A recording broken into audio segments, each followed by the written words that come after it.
So hello guys, my self Anjali, आपका स्वागत है मेरे यूट्यूब चैनल पे अंजलि's लाइफ। आज हम देखने वाले हैं जो पीसीआई का मेन फुल फॉर्म क्या होता है, इट मीन्स उसकी हिस्टोरिकल बैकग्राउंड क्या होती है, उसका इम्पोर्टेंस क्या होता है, कौन है जो पीसीआई के लिए एलिजिबल होता है, इट मीन्स कौन से स्टूडेंट है जो पीसीआई का फॉर्म भरते हैं। फर्स्ट और सेकेंड जो भी स्टेप होती है like student registration and second step होती है डिटेल के बारे में अपने स्टूडेंट के, तो वो सब के बारे में मैं इसमें डिटेल इन्फो देने वाली हूँ। तो आप वीडियो को बिल्कुल भी स्किप मत कीजिएगा, लाइक शेयर एंड सब्सक्राइब करना बिल्कुल मत भूलिए। तो चलते हैं सबसे पहले पीसीआई का फर्स्ट एक एक करके सब बताऊंगी मैं आपको। तो पीसीआई का सबसे पहले फुल फॉर्म क्या होता है। पीसीआई मतलब होता है फार्मेसी काउंसिल ऑफ इंडिया।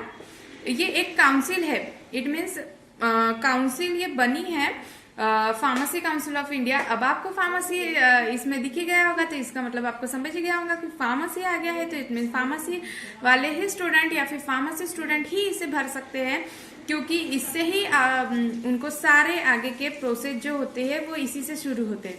तो उस प्रोसेस के बारे में मैं बताने वाली हूँ, लेकिन सबसे पहले हम पॉइंट वाइज चलते हैं क्योंकि डिस्टर्ब हो जाता है, इसकी वजह से हम पॉइंट वाइज चलेंगे। तो सबसे पहले मैंने आपको बता चुकी कि इसका फुल फॉर्म क्या होता है। सेकंड बात मैं ये बताना चाहती हूँ आपको कि इसका इम्पोर्टेंस क्या होता है। इसका इम्पोर्टेंस ये होता है कि जो भी स्टूडेंट होते हैं फार्मेसी स्टूडेंट, देखिए ये पहले तो सेकंड पॉइंट आता है कि ये एलिजिबिलिटी किसके लिए होती है पीसीआई की। पीसीआई का फॉर्म भरता कौन है। सबसे पहले आपको मैंने बता ही चुकी हूँ कि फार्मेसी आ चुका था, तो आपको हिंट तो मिली गई होंगी कौन भरता है।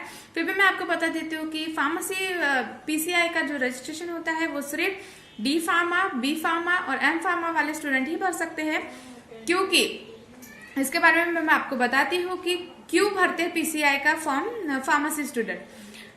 ये एक काउंसिल ऑफ इंडिया है। सो इस काउंसिल में जो फार्मेसी स्टूडेंट होते हैं उनकी उनकी जो डिप्लोमा जो होता है, उनकी डिग्री जो होती है वो सारी डिग्री और डिप्लोमा यही से हमारी आती है। इट मीन्स हमारा एक बार अगर नाम फार्मेसी काउंसिल ऑफ इंडिया में आ गया, हमने जो रजिस्ट्रेशन कर दिया, तो उसके बाद हम उस फार्मेसी काउंसिल ऑफ इंडिया के एक सदस्य बन जाते हैं, एक मेंबर बन जाते हैं, और हमारी यूनिवर्सिटी से हम लॉगिन करते हैं तो उन्हें एक पता चल जाता है कि हम इस यूनिवर्सिटी से है, इट मीन्स फार्मेसी कॉलेज से बिलोंग करते हैं, फार्मेसी स्टूडेंट है।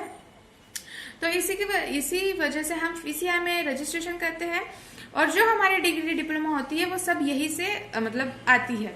इट मीन यही से हमारी अप्रूव्ड होके आती है। लाइसेंस हमारा जो भी लाइसेंस होते हैं, लाइक मैंने आपको लाइसेंस के बारे में बताया है, जो B pharmacy, D pharmacy, M pharmacy में जितने भी हमें लाइसेंस मिलते हैं वो सब यही से आते हैं। डिग्री डिप्लोमा के जो भी डिग्रीज होती है हमारे पास, ये सब यही से आती है। सो इसलिए हमें यहाँ पे लॉगिन करना बहुत जरूरी है, और आप अगर इसमें लॉगिन नहीं करते हैं तो आप फार्मेसी स्टूडेंट नहीं कहलाओगे। ये सबसे मेन पॉइंट है, आप नोट कर लीजिए। जब तक आप पीसीआई का रजिस्ट्रेशन नहीं करोगे आप फार्मेसी स्टूडेंट नहीं कहलाओगे। ये हो गया। अब आते हैं हिस्टोरिकल बैकग्राउंड में। What is historical background of pharmacy, it means PCI. तो पीसीआई का जो हिस्टोरिकल, और ये क्यों बनी है फार्मेसी काउंसिल, इसके बारे में मैं आपको बताने वाली हूँ। जो हिस्टोरिकल बैकग्राउंड का मतलब ये है कि जो पहले के जो इट मीन जो पीपल्स होते थे, पहले के जो पर्सन्स होते थे, वो लोगों के पास अगर थोड़ी सी भी नॉलेज होती थी तो वो दवाई इट मीन जो मेडिसिन है वो रेफर करना चालू कर देते थे, इट मीन पेशेंट्स को, स्टूडेंट्स को, या फिर पीपल्स को वो लोग रेफर करना चालू कर देते थे। लेकिन आपको ये चीज तो पता है हम सारी मेडिसिन सबको रेफर नहीं कर सकते। इट मीन्स अगर किसी को कफ कोल्ड से अगर ज्यादा कोई प्रॉब्लम, बड़ी डिसीज है, लाइक और भी बहुत बड़ी बड़ी डिसीज लाइक कैंसर होता है, हार्ट पेशेंट्स होते हैं, ऐसे बहुत सारी बीपी पेशेंट्स होते हैं, शुगर पेशेंट्स होते हैं ऐसे। लेकिन इनके लिए जो दवाइयाँ होती है वो बहुत ही लाइक अगर इंसुलिन की बात करें, शुगर वाले पेशेंट की, तो इंसुलिन हमें रेफ्रिजरेटर में स्टोर करना पड़ता है। ये सब नॉलेज उनके पास नहीं रहती थी। पहले के जमाने के जो लोग रहते थे उनके पास ये सब नॉलेज नहीं रहती थी, इसलिए इनसफिशिएंट नॉलेज में वो उन्हें दवाई प्रेफर कर देते थे। इसी की वजह से बहुत सारे कॉम्प्लिकेशंस आ जाते थे, बहुत सारे लाइक उन्हें भी साइड इफेक्ट्स हो जाते थे। इसकी वजह से बहुत प्रॉब्लम आई। इसलिए फार्मेसी काउंसिल ऑफ इंडिया ने सोचा कि एक काउंसिल बनाया जाए फार्मेसी का, इसलिए फार्मेसी काउंसिल ऑफ इंडिया बनी है।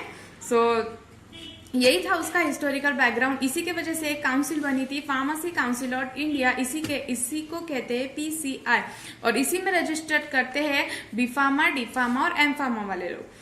तो आपको ये सब जानकारी मिली गई होंगी। और जो सेकंड स्टेप है मैं उसकी वीडियो बनाने वाली हूँ।